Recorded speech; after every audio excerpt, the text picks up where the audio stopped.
আসসালামু আলাইকুম এভরিওয়ান, সবাই কেমন আছেন? আশা করি সবাই ভালো আছেন। তো কোরবানি যেহেতু চলেই আসছে, সবাই তো আমরা কোরবানি দিয়ে থাকি। যারা মুসলিম আছি তারা কোরবানি দিয়ে থাকি। তো গরু এবং খাসি দিয়ে কোরবানি দিয়ে থাকি।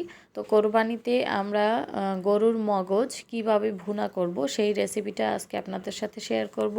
তো যারা নতুন আছেন ধৈর্য সহকারে ভিডিওটি দেখবেন, টেনে দেখবেন না, তাহলে কিন্তু আপনারা ওই রেসিপিটা একদম খুব সহজেই তৈরি করতে পারবেন। তো মগজটা নিয়ে এভাবে মগজের উপরে যে ছোট ছোট রগগুলো আছে একদম পাতলা, সেটাকে টেনে টেনে পরিষ্কার করে নিতে হবে। এরপরে হাতের সাহায্যে এটাকে ভালোভাবে চটকে নিতে হবে। এই মগজগুলোকে ভালোভাবে চটকে নিতে হবে, হাতের সাহায্যে একদম নরম করে ফেলতে হবে। এরপরে আমি এটাকে এখন রান্না করব। তো এখানে আমি দিয়ে দিলাম পরিমাণ মতো সয়াবিন তেল, দিয়ে দিলাম 1 কাপ পরিমাণ পেঁয়াজ কুচি, পেঁয়াজের পরিমাণটা বেশি দিতে হবে। এরপর দিয়ে দিলাম 4টা এলাচ, দারুচিনি, তেজপাতা। এরপর দিয়ে দিচ্ছি 2 টেবিল চামচ আদা রসুন বাটা, হাফ টেবিল চামচ এলাচ জিরা বাটা, 1 টেবিল চামচ হলুদ গুঁড়ো, হাফ টেবিল চামচ মরিচ গুঁড়ো, স্বাদ মতো লবণ দিয়ে এটাকে তেলের উপর মশলাটাকে 2-1 মিনিটের মতো ভালোভাবে মিশিয়ে দিচ্ছি। এরপর সামান্য একটু পানি দিয়ে এটাকে ভালোভাবে মশলাটা কষিয়ে নিতে হবে। মশলাটা কষানো হয়ে গেলেই এর ভিতরে কিন্তু মগজ চটকানো যে মগজ রেখেছিলাম সেটা দিয়ে দিতে হবে। এই রেসিপিটা কিন্তু খুবই সহজ, আপনারা চাইলে একদম ইজিভাবে এই রেসিপিটা রান্না করতে পারেন। খেতে কিন্তু দারুণ।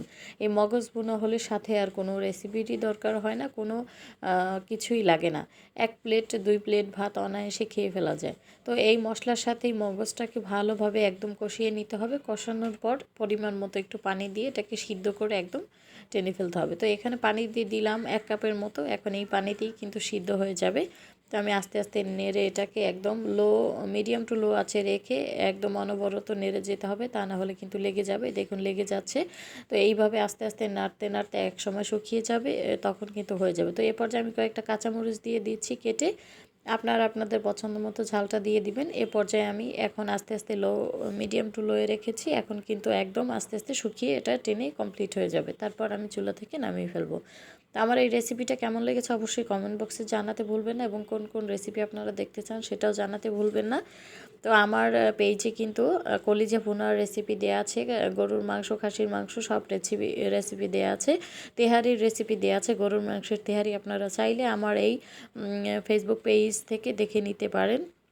তো যারা নতুন এখনও আমার ফেসবুক পেজটি ফলো করেননি, প্লিজ আমার ফেসবুক পেজটি ফলো করে দিবেন এবং ইউটিউব চ্যানেলটি সাবস্ক্রাইব করে দিবেন।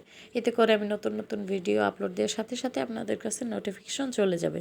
তো আমার ভুঁড়ি কিন্তু আমার মগজ ভুনা কিন্তু হয়ে গিয়েছে। আমি কিন্তু এই প্লেটে সার্ভ করে আপনাদের দেখাচ্ছি। তো থ্যাংক ইউ এতক্ষণ পর্যন্ত আমার এই ভিডিওটি দেখার জন্য। তো আল্লাহ হাফিজ।